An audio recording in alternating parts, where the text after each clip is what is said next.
They'll take the main account first, Olivia said, her voice low but steady, like she'd already made peace with it. Then we split what's left after the house sells. I mean, that's the easiest way to do it. I was standing just outside the pantry door, a grocery list still in my hand, listening to my own life being divided in percentages. Ryan didn't hesitate. 50 for us, 20 for expenses, and the rest we'll hold until everything's finalized. No one lowered their voice. No one checked if I was nearby.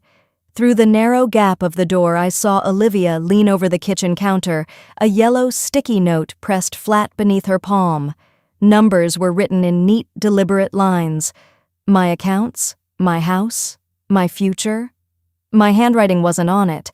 At the dining table, Ethan had stopped mid-bite, his fork hovering in the air. He didn't speak. He didn't look at me.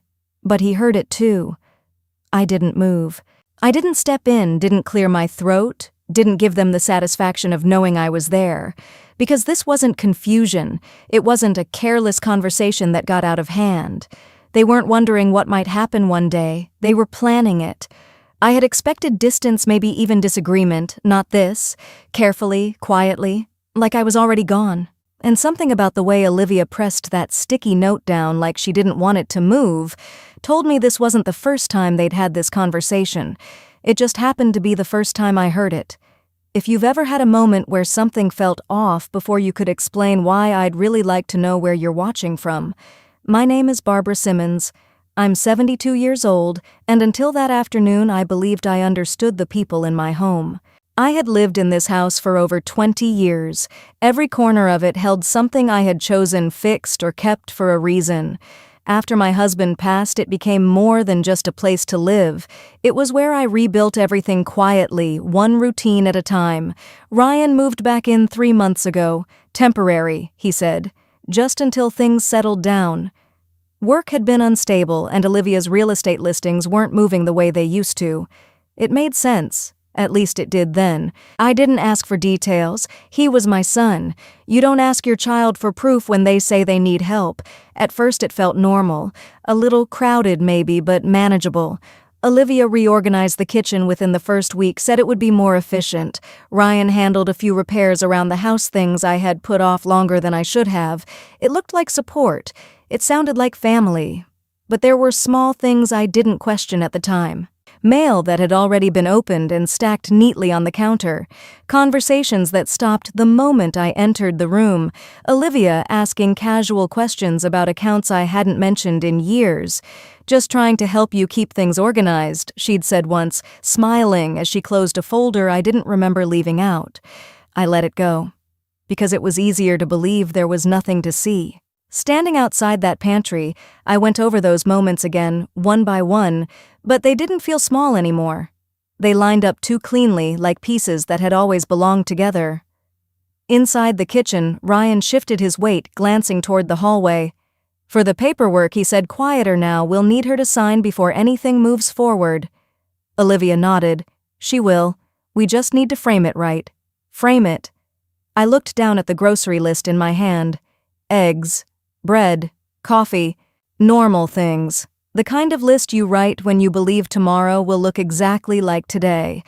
From the kitchen, a chair scraped softly against the floor. Ethan stood, his movements careful, like he didn't want to draw attention. For a second, he looked toward the hallway toward me but didn't say a word. Then he walked past, heading upstairs. Ryan exhaled. We can't wait too long. If something happens and nothing's in place, it won't, Olivia cut in. We're handling it. Handling it. The words settled in a way I couldn't ignore. Not helping, not supporting, handling. I folded the grocery list once, then again, pressing the creases down with more force than necessary. There was a difference between being included and being managed. And for the first time, I realized I might not be part of the conversation at all. I stepped back from the pantry door, careful not to let it creak, and moved quietly down the hallway. Each step felt measured, deliberate. Not because I was afraid, but because I needed to think. Because whatever this was, it wasn't impulsive. It wasn't something I could fix with a single conversation or a raised voice. It had been building. And now that I could see it, I couldn't pretend I didn't. By the time I reached the living room, the house felt different. Not louder, not colder, just altered in a way that was hard to explain. Like something had shifted just enough to reveal what had always been underneath. I sat down slowly, the edge of the couch firm beneath my hands. In the quiet one, thought kept repeating, steady and precise. They already had a plan, and I hadn't been part of it. I stayed in the living room longer than I needed to, not because I was unsure of what I'd heard, but because I was deciding what to do with it. The clock on the wall ticked steadily, filling the space with a rhythm that felt louder than usual. In the kitchen, their voices had dropped, blending into something softer, less distinct. It almost sounded normal again. Almost. I unfolded the grocery list in my hand, smoothing out the creases I had made moments earlier. The paper was thin, worn at the edges. It shouldn't have mattered, but it grounded me, because everything else suddenly felt unstable. I could walk back into the kitchen right now, ask a question, say I heard them, watch how quickly they explained it away. And they would. That was the part that settled in the clearest. They would have an answer ready. Something reasonable, something calm, something that would make me question whether I had misunderstood the entire thing. I had seen that kind of response before, not from them, but in people who needed to stay in control of a narrative. They don't deny outright. They reshape. I let out a slow breath and stood. When I stepped into the kitchen, both of them looked up at the same time, too quickly. Olivia straightened her hand, sliding over the counter, casually covering the sticky note I had seen earlier. Ryan leaned back against the sink, arms folding in a way that looked relaxed if you didn't look too closely. "You're back," Olivia said, her tone smooth. "Did you find everything I held up the list?" "I forgot a few things." Neither of them asked what. For a moment, no one spoke. The silence wasn't uncomfortable, it was measured, controlled. I moved toward the counter, placing the list down near the edge, not quite close enough to where Olivia's hand rested. "I didn't realize you two were working on something," I said. It was a simple sentence, open, neutral, an invitation if they wanted to take it. Ryan glanced at Olivia just for a second. That was all I needed. "Oh, just talking through some possibilities," Olivia said lightly. "Nothing serious." "Possibilities," I repeated. She smiled, but it didn't reach her eyes. "You know, future planning, making sure everything's organized." Organized. The word landed the same way it had before. I nodded once as if that made sense. "And you need me to sign something?" I asked. This time, Ryan spoke first. "Not right now." Too quick. Then he adjusted. "I mean, eventually. It's just paperwork, standard stuff. Nothing urgent. Paperwork, nothing urgent. 3 soft edges around something that didn't feel soft at all." I looked between them, letting the silence stretch just enough. "Is this about power of attorney?" I asked. The shift was subtle, but it was there. Olivia's hand stilled. Ryan's shoulders tightened before he forced them to relax again. "We've just been thinking ahead," he said.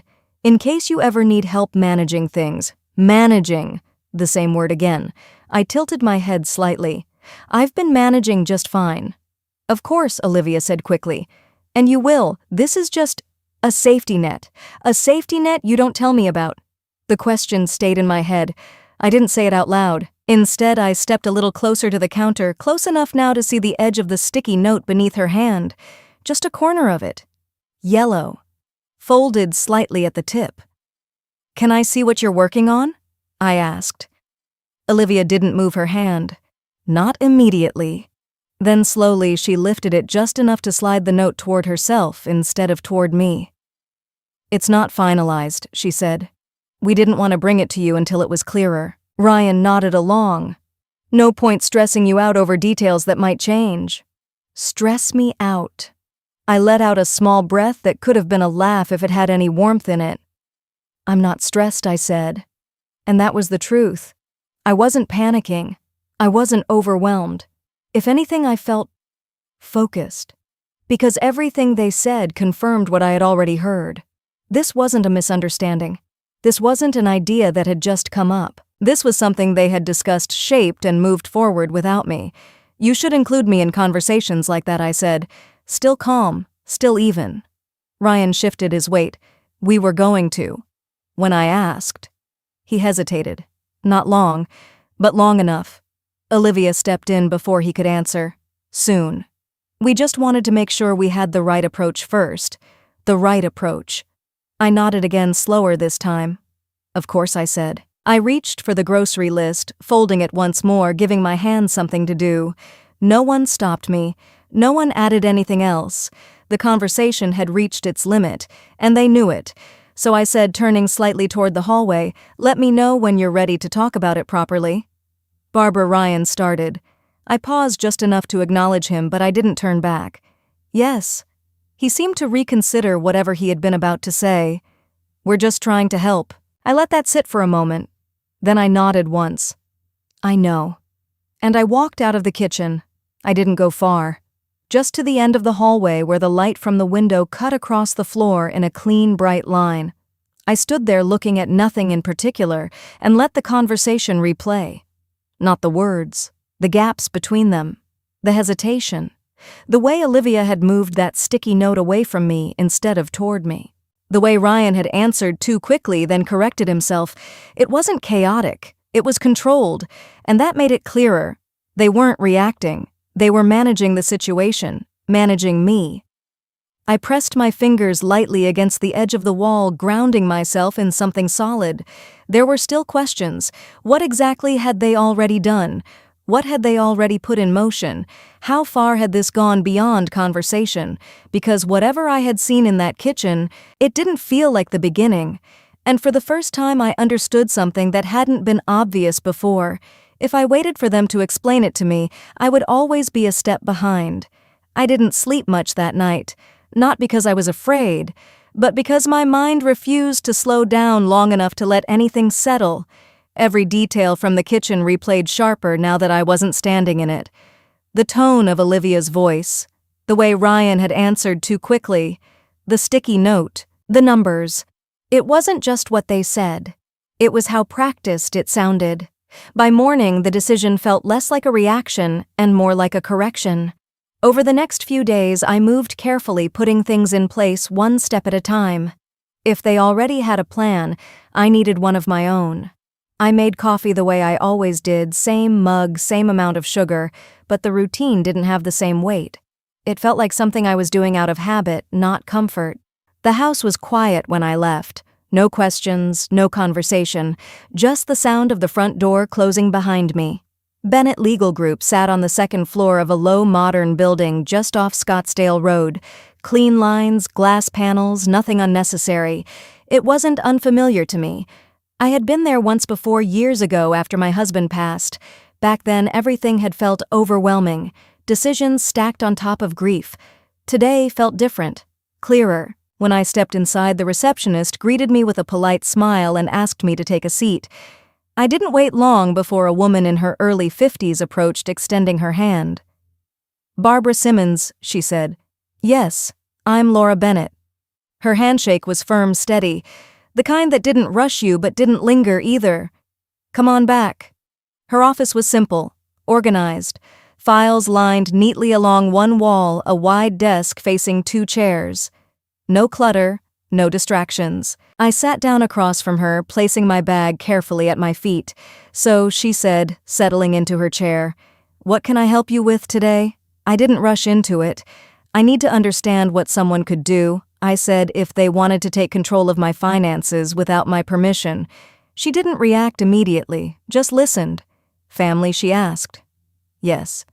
She nodded once, as if that answered more than the word itself. "All right," she said. "Let's walk through it." There was no alarm in her voice, no overreaction, just a calm, methodical tone that made it easier to stay focused.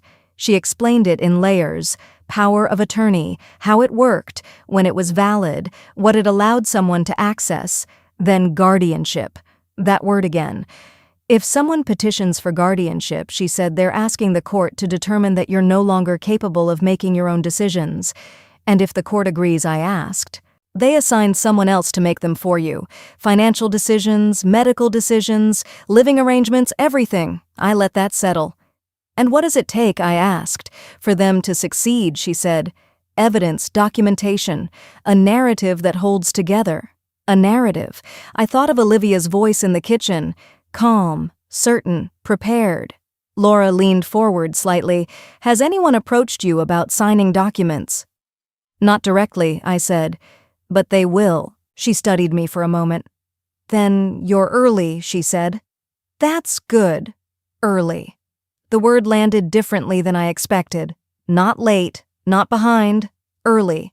There are things we can do now, she continued, before anything is filed, before anything moves forward. I nodded. Tell me. The process wasn't complicated, but it was precise. We started with a trust. A revocable living trust, she called it. Something that would place my assets under a structure I controlled with clear instructions for how they were to be handled now and later. You remain in control, she said. Nothing changes unless you choose it to. I listened carefully, asking questions where I needed to. Who has access, I asked. You do, she said, and anyone you explicitly name under the conditions you set. Conditions. Control. 2 words that mattered more now than they had the day before. We went through my accounts. She listed them one by one. More than I remembered. I hadn't looked at some of those numbers in years. Checking, savings, investment portfolios I hadn't reviewed closely in months. She didn't rush me, didn't assume, just guided the process step by step, making sure every detail was clear before moving on. Once this is in place, she said, it becomes significantly harder for anyone to interfere without your knowledge. Harder, not impossible, but enough. And the house, I asked. We can transfer it into the trust, she said. It remains yours. It just changes how it's held. I thought of the sticky note again. The numbers, the way the house had been spoken about like it was already gone. Yes, I said, include it. By the time we finished the initial paperwork, something inside me had shifted. Not dramatically, not all at once, but enough to feel it. I wasn't reacting anymore. I was preparing. Laura printed a set of documents and walked me through each section before I signed. No pressure, no shortcuts, just clarity. When it was done, she gathered everything, neatly placing copies into a folder and sliding it across the desk toward me. I'd also recommend tightening your financial access, she said. Change passwords, notify your bank, make sure no one else is listed on anything without your explicit approval. I can do that today, I said. She nodded. Good. I stood taking the folder with me, the weight of it more reassuring than heavy. If anything changes, she added, call me before you respond. Not after. I met her gaze. I will. Chase Private Client was only a few minutes away. The branch was quiet when I walked in. Cool air, soft lighting, the kind of place designed to make everything feel stable. A representative greeted me and led me to a desk without much delay. I'd like to review access on my accounts, I said. He nodded, pulling up my information. Of course. We went through everything. Authorized users, linked accounts, security settings. There was nothing obvious out of place. No unauthorized access, no missing funds. On the surface, everything looked exactly as it should. But that didn't change what I had heard. I want to update all passwords, I said, and add additional verification for any changes moving forward. Not a problem, he replied. It took time, longer than I expected, but I didn't rush it. Every change mattered, every layer counted. By the time I walked out of the bank, the folder in my hand felt different, not just paper, structure, protection, something they didn't know about. When I got back home, the house looked exactly the same light through the windows, the same quiet in the hallway. From the kitchen I could hear movement, dishes, a cabinet opening then closing, normal sounds, ordinary sounds. I stepped inside, closing the door behind me, and set my keys down in their usual place. Nothing about the space had changed, but I had, and for the first time since that moment outside the pantry, I understood something clearly. Whatever they thought they were setting in motion, they weren't the only ones planning anymore. Ryan brought it up 2 days later. Not directly, not the way you would if you were asking for something simple. It started with coffee at the kitchen table late morning when the house was quiet and Olivia was out for a showing, the kind of moment that looks unplanned if you don't look too closely. He set a folder down between us, not opening it right away. "I've been thinking," he said, wrapping his hands around his mug, "about making things easier for you." Easier. The word felt familiar now. I didn't reach for the folder. "In what way?" I asked. He glanced at it, then back at me. "Just putting something in place. So if anything ever comes up, I can step in without delays. Handle things quickly. Handle." There it was again. I nodded once, keeping my tone neutral. "You mean power of attorney?" He hesitated for a fraction of a second, then gave a small smile. "Yeah, exactly that, as if naming it made it harmless." He slid the folder a few inches closer to me. "Not all the way. Just enough to make it visible without pushing too hard. I talked to someone," he added. "It's standard. A lot of people do it at this stage." At this stage, I looked at the folder but didn't open it. "What stage is that?" I asked. He let out a soft breath as if I'd made it more complicated than it needed to be. "You know what I mean. Just being prepared." Prepared for what? The question sat there unspoken. "I'm already prepared," I said. He nodded, but there was a faint tightening around his eyes. "Of course. This just makes things smoother. No legal delays, no confusion if something happens. Something happens." He said it carefully, like he didn't want to define it too clearly. I finally placed my hand on the folder, not to open it, just to stop it from moving any closer. I held it a little longer than I needed to. "What exactly would this give you access to?" I asked. "Nothing you wouldn't want me to have," he said quickly. "Just the ability to act on your behalf if needed." If needed. I held his gaze. And who decides when it's needed? That was where the rhythm shifted. Not dramatically, but enough. "We'd agree on it," he said. "It's not like I'd just take over." "Not like you'd just take over." I thought of the kitchen, the sticky note, the percentages, the plan. I lifted the folder slightly, feeling the weight of the papers inside, then set it back down without opening it. "I'd prefer to review something like this with my own attorney," I said. The change in his posture was immediate. Subtle, but immediate. Why he asked too quickly? It's pretty straightforward. "I'm sure it is," I said, "but it's still legal access to my accounts." He leaned back, folding his arms. "You trust me, don't you?" There it was. Not the document, not the explanation, the pivot. I let a small pause sit between us. "This isn't about trust," I said.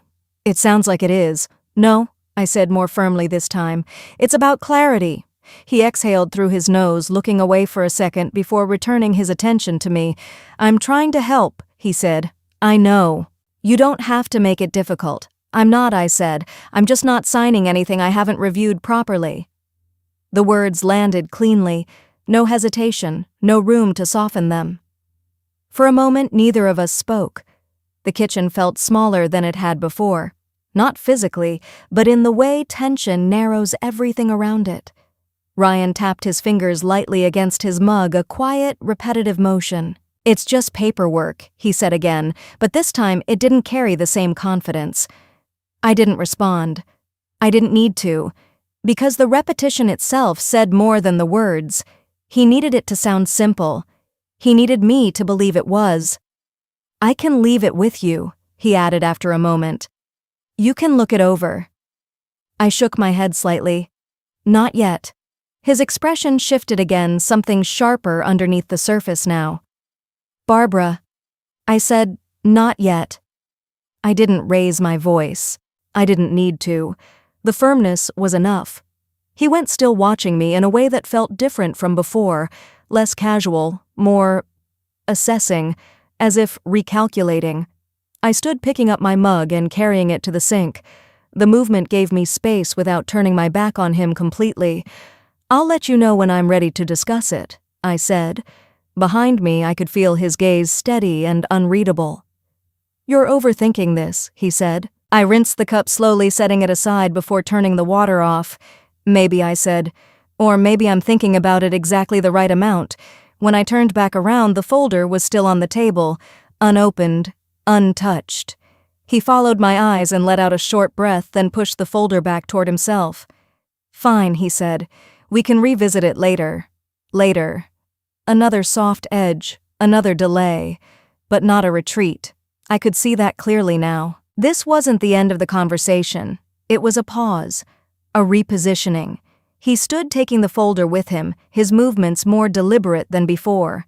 Just, "Don't wait too long," he added. I met his gaze. "I won't." He gave a small nod, then walked out of the kitchen, the folder tucked under his arm. The sound of his footsteps faded down the hallway, followed by the quiet click of a door closing. I stayed where I was for a moment, my hand resting lightly against the edge of the counter. The conversation replayed in pieces. Not the words, the pressure behind them. The way it shifted when I didn't respond the way he expected. That was the part that mattered. Because now it wasn't just a plan I had overheard, it was something they were trying to move forward. Carefully, deliberately. And when that didn't work, they adjusted. I dried my hands slowly, the towel rough against my fingers. There would be another attempt, maybe framed differently, maybe with more urgency. But it would come. And next time, it wouldn't be as careful. Not if they believed they were running out of time. Olivia brought it up that evening. Not as a question, not even as a suggestion. She waited until we were all in the same room, dinner mostly finished, plates still on the table. The timing felt intentional, no easy way to step away, no clean exit. "I think we need to have a serious conversation," she said, setting her fork down with careful precision. Ryan didn't look at me. He kept his eyes on his plate, but his posture had already shifted, shoulders squared, braced. Ethan glanced between us, then lowered his gaze again. I folded my napkin slowly and placed it beside my plate. "About what I asked." Olivia met my eyes directly. "About making sure you're protected." Protected. The word landed harder now. "I am protected," I said. She gave a small, polite smile. "You think you are." There was no softness in it. Ryan shifted in his chair. "Olivia." "No," she said, still looking at me. "We've been trying to handle this carefully, but we can't keep pretending everything is fine." "Everything." I let the word sit. "And what exactly isn't fine?" I asked. She leaned back slightly, crossing her arms. "The way things are being managed." Managed. Again. Ryan finally looked up, his expression tight. "We just want to make sure there's a plan in place." "There is," I said. "You just don't know what it is." That caught them off guard. Only for a second. Then Olivia's smile returned, thinner this time. "That's exactly the problem." I held her gaze. "Explain." She tilted her head slightly, as if choosing her words with care. "You've been making decisions without any structure, no oversight, no safeguards. That might have worked before, but it's not sustainable. Not sustainable." I felt something settle inside me, not anger, not fear, just clarity. "You're talking about control," I said. "I'm talking about responsibility," she replied. "For what I asked, for everything she said. Your accounts, your property, your long-term care." There it was, spoken plainly now. Ryan exhaled, rubbing the back of his neck. "We're not trying to take anything from you." "Then why does it sound like you already have?" I asked. Silence followed, not the quiet of hesitation, the quiet of calculation. Olivia broke it first. "We've been advised," she said, "that waiting too long can complicate things." Advised. By who I didn't ask. Not yet. "What kind of complications?" I said. She didn't look away. "Legal ones." Ryan shifted again. "Olivia, maybe we don't need to go into all that right now." "We do," she said, "because she's not taking this seriously." I sat back in my chair, letting the words pass through without reacting to them directly. "I'm listening," I said. Olivia nodded once. "Good." Then she leaned forward slightly, her voice lowering just enough to draw focus. "If something were to happen," she said, "and there's no clear authority in place, decisions could be delayed, assets could be frozen, access could be restricted." I watched her carefully. "You're describing a hypothetical," I said. "I'm describing a risk," she corrected. "And your solution is to give you authority." "Our solution," she said, "is to ensure someone responsible is in a position to act." Someone responsible. I let out a small breath. "And you've decided that's you." Ryan stepped in before she could answer. "It's not about deciding. It's about being prepared." Prepared. The same word. Used again. I looked at him. Prepared for what exactly? He hesitated. He didn't answer right away. Longer this time. Olivia didn't. For the possibility that you're not as capable as you think you are, she said. The sentence landed cleanly. No hesitation. No apology. Across the table, Ethan's chair shifted slightly. Not a full movement, just enough to register. I didn't look at him. I kept my focus on Olivia. That's a serious statement, I said. It's a realistic one, she replied. Ryan let out a breath, quieter now. We're not saying anything is wrong, just that we've noticed changes. Changes. What kind of changes? I asked. He looked at the table. Small things. Olivia stepped in again. Missed mail, overlooked details, financial decisions that aren't structured. Structured. I thought of the bank, the accounts, the passwords, everything I had just secured. You've been going through my mail, I asked. It's been left out, she said quickly. We're just trying to keep things organized. The same explanation, repeated, refined. I nodded once. So you've identified a problem, I said, and you've decided the solution is to take over. No, Olivia said. The solution is to formalize support before it becomes necessary. Ryan leaned forward, his voice softer now, almost careful. We're just trying to avoid a situation where decisions get taken out of the family's hands. Out of the family's hands. I let that sit. And into whose hands, I asked. He didn't answer. Olivia did. The courts, if it comes to that. That was the first time it stopped sounding like concern and started sounding like a direction. There it was. Not a suggestion, not a distant possibility. A direction. I felt the shift immediately. This wasn't about convenience anymore. It wasn't about making things easier. It was about establishing a narrative, a version of events where I needed oversight, where I needed structure, where I needed them. And they weren't waiting for me to agree. They were building toward something. Quietly. Step by step. I folded my hands together on the table, keeping my voice steady. You're making assumptions, I said. We're responding to what we see, Olivia replied. And what you see, I said, is exactly what you've chosen to see. Her expression didn't change. Ryan looked between us, the tension now fully visible in the way he held himself. This doesn't have to be a fight, he said. I'm not fighting, I replied. Then work with us, Olivia said. I met her gaze. I will, I said, when there's something real to work with. For a moment, no one spoke. Then Olivia leaned back again, her posture relaxing just enough to signal a shift. All right, she said, we can give it a little more time. Time. The word carried weight now. Not patience, not understanding. Time to adjust. Time to escalate. Ryan nodded slowly, though his expression remained tight. Ethan pushed his chair back quietly, standing without a word and leaving the table. The room felt different after that. Less contained, more exposed. I reached for my glass, taking a slow sip, giving myself a moment before standing. I think we're done here, I said. Neither of them stopped me. As I walked out of the dining room, I could feel it clearly now. This wasn't a conversation that would fade. It wasn't something they would drop. Whatever direction they were moving in, they were already further along than they had let on. And the next step wouldn't be quieter. It would be harder to ignore. I didn't respond to them the next morning. Not because I didn't have anything to say, but because anything I said would be used, framed, stored, and brought back at the exact moment it served them best. So I didn't argue. I moved. Quietly. Deliberately. The kind of movement that doesn't announce itself until it's already in place. By mid-morning, I was back in my car, the folder Laura had given me resting on the passenger seat. I hadn't called ahead. I didn't need to.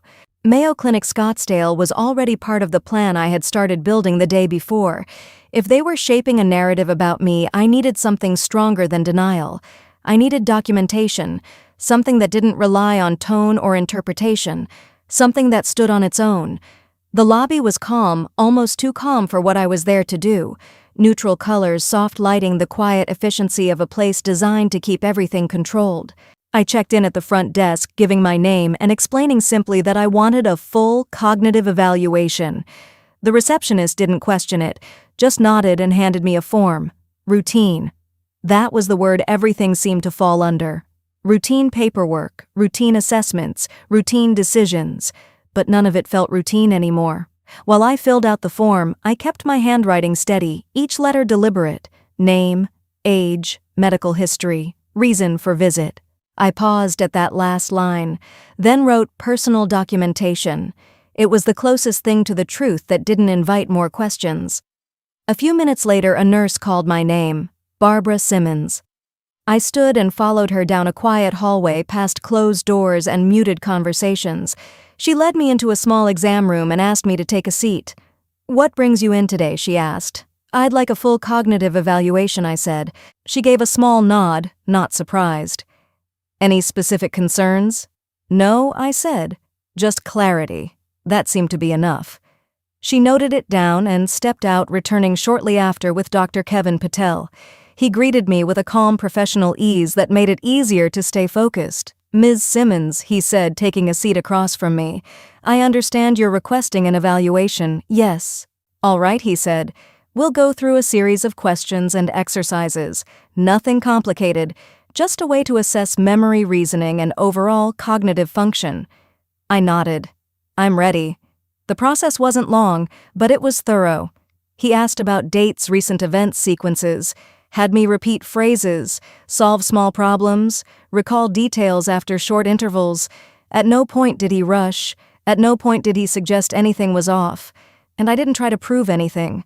I just answered. Clearly, directly. When it was over, he set his pen down and looked at me. "Everything appears normal," he said, "no indicators of cognitive impairment." He didn't hesitate when he said it.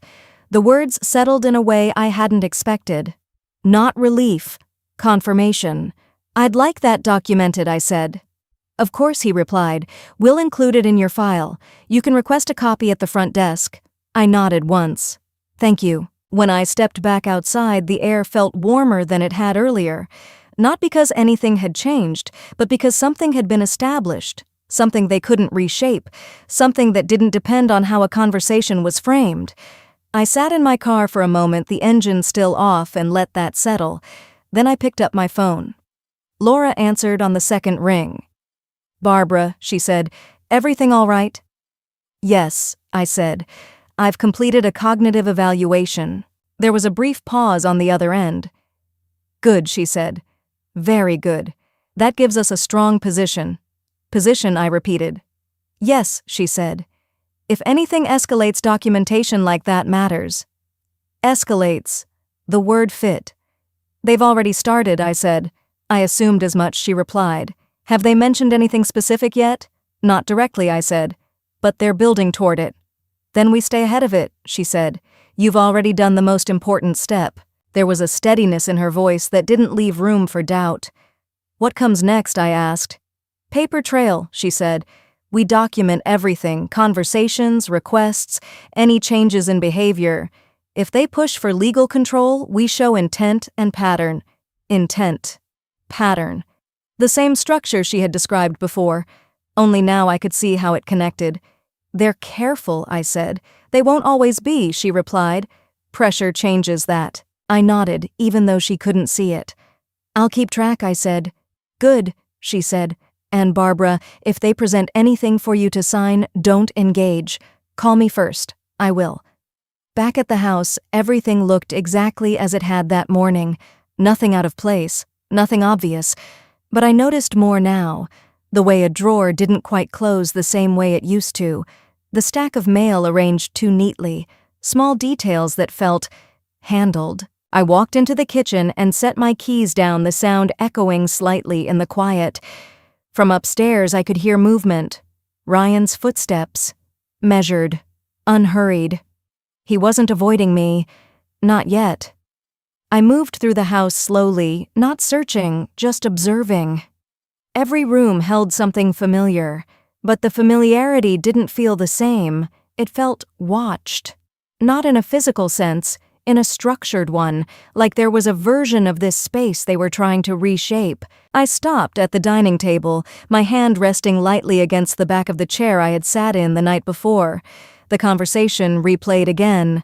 Not the words, the direction, the way Olivia had introduced the idea, the way Ryan had supported it. It hadn't been spontaneous, it had been staged. And now I had something they didn't expect: documentation, preparation, control. I pulled out the chair and sat down, taking a moment to steady my thoughts. Whatever came next, it wouldn't be quiet anymore, because once something moves from suggestion to action, it doesn't slow down, it accelerates. And I could feel it now. They were getting closer to whatever step they believed would force this forward, and when that moment came, I wouldn't be guessing anymore. The notice arrived on a Thursday morning, folded neatly, official seal, no attempt to soften what it was. Ryan placed it on the kitchen counter without a word. He didn't look at me when he did it. That told me everything I needed to know. I walked over, picked it up, and unfolded it slowly. Petition for guardianship, filed with Maricopa County Superior Court, requested by Ryan Simmons, supported by a statement attached Olivia's. For a moment, I just stood there, the paper steady in my hands, the words sharper than anything they had said out loud. This wasn't a conversation anymore. This was action. "You didn't think we'd wait forever, did you?" Olivia said from behind me. Her tone wasn't raised. It didn't need to be. I turned, meeting her gaze. "You filed this without telling me." "We tried to tell you," she replied. "You refused to listen." "Refused." Ryan shifted slightly, stepping closer but not quite beside her. "It's just a review," he said. "The court needs to assess things, that's all. Assess, decide, transfer." I nodded once. "I see," and I did. Because everything leading up to this had been preparation for exactly this moment. I folded the document carefully and set it back down on the counter. "I'll respond through my attorney," I said. Olivia's expression flickered just briefly. "You already have one." "Not a question. A realization." "Yes." Ryan exhaled slower now. "Barbara, this doesn't have to turn into something bigger. It already has," I said. Neither of them argued that, because there was nothing left to argue. The line had been drawn, and they had stepped over it first. By the time I left the house, the paper was in my bag along with the folder Laura had given me. This time I called ahead. "I'll meet you there," she said. The courthouse was quieter than I expected. Not empty, just contained. People moved with purpose, voices low, footsteps measured. Everything felt structured, controlled in a way that left no room for improvisation. Laura met me just inside the entrance. She didn't waste time. "Do you have the filing?" she asked. I handed it to her. She skimmed the first page, then the second, her expression steady. "All right," she said. "We're exactly where I expected." "Expected," I repeated. "They moved quickly," she said. "That usually means they think they have enough to support it." "Do they?" She looked at me directly. "No." There was no hesitation in her answer. "They have a narrative," she continued. "That's not the same thing. Narrative." The word again, only now we were inside it. We moved through the building together, her pace steady, familiar with every turn. She explained the process as we walked. "The judge will review their petition," she said. "Then we respond. Evidence matters. Documentation matters more." I nodded. "I have the evaluation," I said. "Good," she replied. "That's key, not helpful, not useful, necessary." We reached the courtroom just before the session began. Ryan and Olivia were already there, seated together, prepared. Olivia had a folder of her own, thicker than the one Ryan had shown me days earlier. When she saw me, she didn't look surprised, just ready. Ryan met my eyes for a brief second, then looked away. Ethan wasn't there. I wasn't sure if that was intentional or protective. Laura guided me to a seat beside her, placing our documents neatly on the table in front of us. "Stay calm," she said quietly. "Answer only what's asked, nothing more." "I understand," and I did. Because this wasn't about emotion anymore. It was about structure. When the hearing began, everything moved faster than I expected. Names were called, Documents referenced, arguments presented. Olivia spoke first. Clear, measured. She described concerns, patterns, changes. Everything framed, carefully built to sound reasonable. Ryan followed, reinforcing it. Not aggressive, not forceful, just enough to support what had already been laid out. I listened, not reacting, not interrupting, because this was exactly what Laura had prepared me for, a narrative. Then it was our turn. Laura stood, her voice steady, direct. She didn't argue against them emotionally. She didn't need to. She presented facts, documentation, structure, the trust, the account protections, and then the medical evaluation. She placed it in front of the judge without emphasis. No dramatic pause, no build-up, just evidence.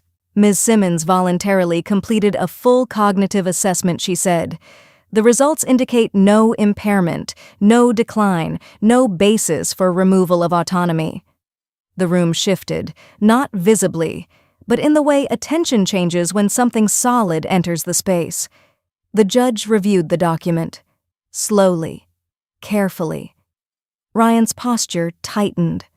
Olivia's expression didn't change, but her hand stilled on the folder in front of her. For the first time since this began, they didn't control the direction. The judge looked up. "Ms. Simmons," he said. I met his gaze. "Yes.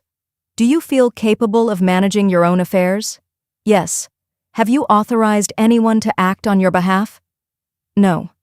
A pause, then a nod. More pages reviewed, more notes taken. The process moved forward without hesitation. And then it was over. "The petition for guardianship is denied," the judge said. "There is insufficient evidence to support the claim. Denied." The word landed cleanly. No confusion, no delay. Final. I didn't react immediately. Didn't look at Ryan. Didn't look at Olivia. Because the outcome spoke for itself. Laura leaned slightly toward me. "That's your first line of defense," she said quietly. "First, not last." I nodded once.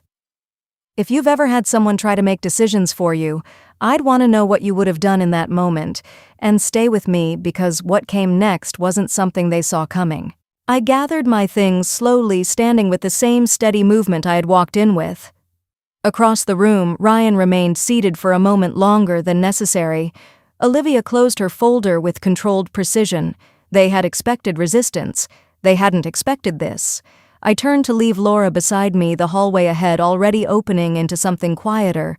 Behind me, I could feel the shift, not the end of it, just the moment where their plan had been forced to change. The house felt quieter after the hearing. Not peaceful, just measured. Like something had paused, not ended. Ryan didn't bring it up that night. Neither did Olivia. Dinner happened the way it usually did. Plates set chairs, pulled out small movements, filling the space where conversation might have been. No one mentioned the court. No one mentioned the petition. But the absence of it sat between us heavier than anything they could have said. I kept my routine the same. Coffee in the morning. A short walk before the heat settled in. Mail collected at the same time each day. On the surface, nothing changed, but the way they moved around me did. Subtle at first, then less so. Conversations shifted when I entered the room, not stopped, just redirected. Olivia began taking calls in the other room, her voice low, but not quite low enough. Ryan spent more time on his phone, stepping outside to answer messages he would have taken at the table before. It wasn't distance. It was coordination. I noticed it in pieces. A name mentioned once, then again a day later. "Just checking in," Olivia said one afternoon when I asked who she'd been speaking to. About what family stuff. Family. The word had started to feel less inclusive. 2 days after the hearing, I stopped by Janet Holloway's house. She lived 3 doors down, the kind of neighbor who noticed things without making it obvious. We'd shared small conversations over the years, mail mix-ups, garden advice, the occasional afternoon tea. She opened the door with a warm smile that shifted slightly when she saw me. "Barbara," she said, "I was actually thinking about you." Something in her tone made me pause. "About me?" I asked. She hesitated, then stepped aside. "Come in." Her living room smelled faintly of lavender, the same as it always had, but she didn't sit right away. She stood near the doorway, watching me in a way that felt careful. I didn't want to say anything without knowing if it was true, she said. "What is?" I asked. She folded her hands lightly in front of her. "There's been some talk. I waited.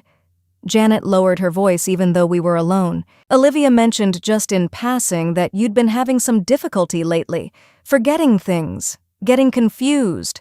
The words were quiet, but they landed harder than anything I had heard in the kitchen. "Confused," I repeated. "She didn't say it outright," Janet added quickly, just suggested it, in a way that made it sound like she was worried. It sounded casual. That made it worse. Worried. I let out a slow breath, feeling something tighten, not in panic but in recognition. "They've been speaking to others," I said. Janet nodded. "Not directly, but enough that people are starting to ask questions. I thought of the courtroom, the way Olivia had presented everything structured, measured, reasonable. This was the same approach, just wider. "They're building something," I said. Janet's expression softened. "Barbara, I don't believe it." "I know," I said. And I did. Because Janet had come to me. That mattered. But not everyone would. "How far has it gone?" I asked. She hesitated again. "There was a brunch last week. A few people from the neighborhood. Olivia mentioned wanting to get ahead of things before they got worse." Get ahead of things. The phrase felt familiar, polished, prepared, "and they're inviting people again," Janet added. "This weekend, same group, plus a few others. It wasn't just talk anymore. It was being set up." I nodded slowly. Of course they were. Not a confrontation, a setting, an audience. A space where concern could be shared without being challenged directly. "They want it to sound real before it has to be proven," I said. Janet didn't respond to that. She didn't need to. "Barbara," she said gently, "are you all right?" The question was simple, direct, and for the first time in a few days, I let myself answer it without filtering. "I am," I said. "But this isn't going to stay quiet." She reached out, resting her hand lightly on my arm. "Do you want me to say something?" I considered it, then shook my head. "Not yet," because stepping in too early would only shift the narrative, make it seem defensive, make it easier for them to say there was something to hide. "No?" I said again. "Let them talk." Janet studied me for a moment, then nodded. "If you need anything," she said, "you let me know." "I will." When I got back home, the house was empty. For a moment, I stood in the doorway listening. No voices, no movement, just the quiet hum of the air conditioning and the faint sound of something ticking in the distance. I walked through the rooms, slowly noticing what had changed. Small things, a drawer slightly out of alignment, a stack of papers shifted just enough to suggest they'd been handled.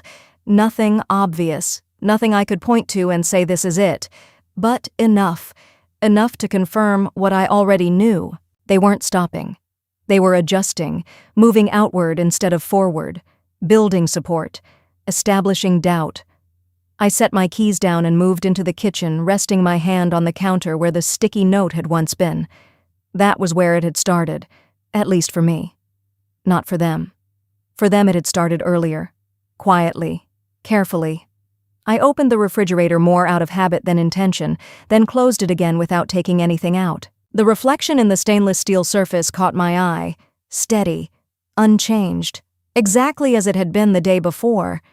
The difference wasn't in me, it was in what they were trying to place around me. A version of events, a version of me, one that could be repeated often enough to become believable.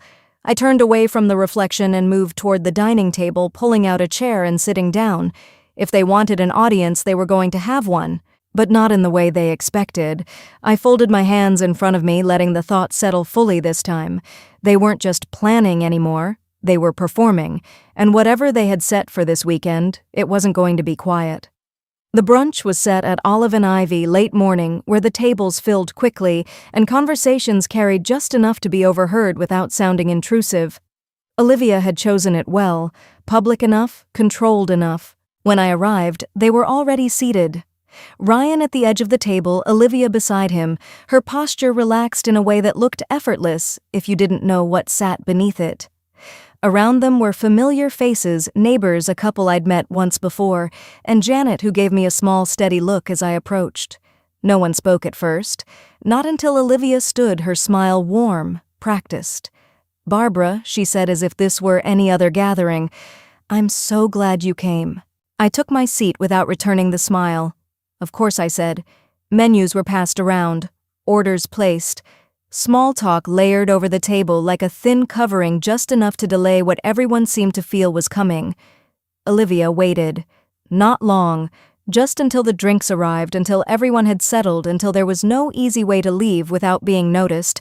Then she set her glass down. "I wanted us all here," she began, her voice measured, "because I think it's important that we're honest about where things stand."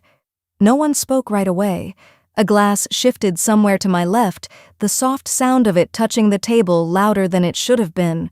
Someone adjusted their chair, then stilled as if even that felt like too much movement. Across from me, a woman I barely knew glanced at Ryan, then quickly looked down at her plate. Another man leaned back slightly, not leaving, just creating distance without making it obvious. Olivia didn't rush. She let the silence sit like she expected it to work in her favor. I could feel it too, the way attention settled, the way people stopped pretending this was just a casual meal. No one interrupted her. No one asked what she meant. And in that quiet, it became clear this wasn't a conversation she was starting. It was something she had already decided would be heard. There it was. Not subtle. Not quiet. Across the table, Ryan didn't interrupt. He didn't need to. This was her space. Her moment. "I've been concerned about Barbara," Olivia continued. "About some of the decisions being made, the things that have been overlooked." The words were careful, constructed, designed to sound like care. I didn't move, didn't respond, let her build it. Sometimes, she added, it's hard to recognize when support becomes necessary. A few heads nodded, not in agreement, in uncertainty. That was enough. I placed my hands lightly on the table. "Which decisions?" I asked. Her eyes met mine. Steady, unflinching. "Financial ones," she said. "Long-term planning. The kind of things that affect more than just the present." "Look, I'm just saying." Ryan leaned forward slightly, his voice softer. "We're just trying to make sure everything's protected." Protected. Again. I glanced around the table, watched the way people avoided looking directly at either of us. They weren't here to challenge. They were here to observe, to decide quietly what felt more believable. "I see," I said, and then I reached into my bag, slowly, deliberately. The folder Laura had given me rested inside exactly where I had placed it. I set it on the table, didn't open it right away. Let the motion speak first. Olivia's expression didn't change, but her hand tightened slightly around her glass. "You've been sharing concerns," I said, my voice calm. "So let's be clear about what's real." I opened the folder, turned it just enough for the table to see. "Full cognitive evaluation," I said. "Completed this week. No impairment, no decline. Silence. Not forced. Just still." I let a beat pass, then another. "This is documentation," I continued. "Not a concern, not a suggestion." Ryan's posture shifted, tension visible now in the way he held himself. Olivia's smile had thinned, but she didn't look away. "Barbara," she said carefully, "this isn't about one report." "No," I said. "It's about a pattern." I closed the folder, softly, controlled, and I think it's time we talk about that instead. There was a change at the table, subtle, but real. The uncertainty had moved. Not toward me. Away from them. Ryan exhaled, running a hand through his hair. "This doesn't have to turn into something public." "It already has," I said. No anger, no emphasis, just truth. Olivia leaned forward, slightly lowering her voice. "We can resolve this privately," she said. "There's no need to drag everyone else into it. Resolve." The word hung there. I met her gaze, how I asked. She didn't hesitate. "A settlement," she said. "A structured arrangement. You maintain control, but we formalize support. Financially." Financially. There it was. Not concern, not protection. Terms, numbers. Ryan stepped in quickly. It's just to simplify things. Avoid complications later. I looked at him, then back at Olivia. And what does that look like? I asked. Her answer came without pause. A percentage, she said. A fixed allocation, enough to ensure stability for everyone involved. Everyone involved? I let that sit. Then I nodded once. Thank you, I said. For what? For saying it clearly. I didn't need anything else from them after that, just the truth said out loud, because now there was no interpretation left, no careful framing, no softened edges, just intent. I gathered the folder and stood. No one stopped me, no one tried. Because whatever this had been meant to establish, it hadn't gone the way they expected. And as I stepped away from the table, one thought settled in with absolute clarity. This wasn't about whether they would stop. It was about how far they were willing to go next. They didn't wait long after the brunch. The second filing came quieter, more precise. This time it wasn't framed as concern. It was framed as necessity, financial control, access, authority. But by then, everything they were building had already been answered. Laura handled most of it. Documentation layered where their claims had been thin. The trust, the secured accounts, the medical evaluation. A pattern that held. A structure that didn't bend. I was there for the hearing, but it felt different from the first. Less tension, less uncertainty, because this time nothing about it was untested. When the judge reviewed the documents, the shift was immediate, not dramatic, just clear. There is no basis, he said, his voice steady, final. For the transfer of financial control, no delay, no reconsideration, just the end of it. Ryan didn't argue. Olivia didn't speak, because there was nothing left to shape, nothing left to frame, only what had been proven. They moved out within the month, quietly. No confrontation, no final conversation. Just boxes one at a time carried through the same doorway they had walked in months before. Ethan stayed in touch. Not often, but enough. The house settled again after that. Not back to what it was. Something quieter, more intentional. I updated the trust, fully this time. The house remained mine. The accounts stayed protected. And what remained, what would have once gone to Ryan, was redirected. Ethan, and a legal fund that supported people who found themselves where I had been. No announcements, no explanations, just decisions. Some evenings the house feels larger than it used to, not empty, just honest. Because silence when it isn't forced doesn't feel the same. It feels like space, and space, I've learned, is something you protect just as carefully as anything else.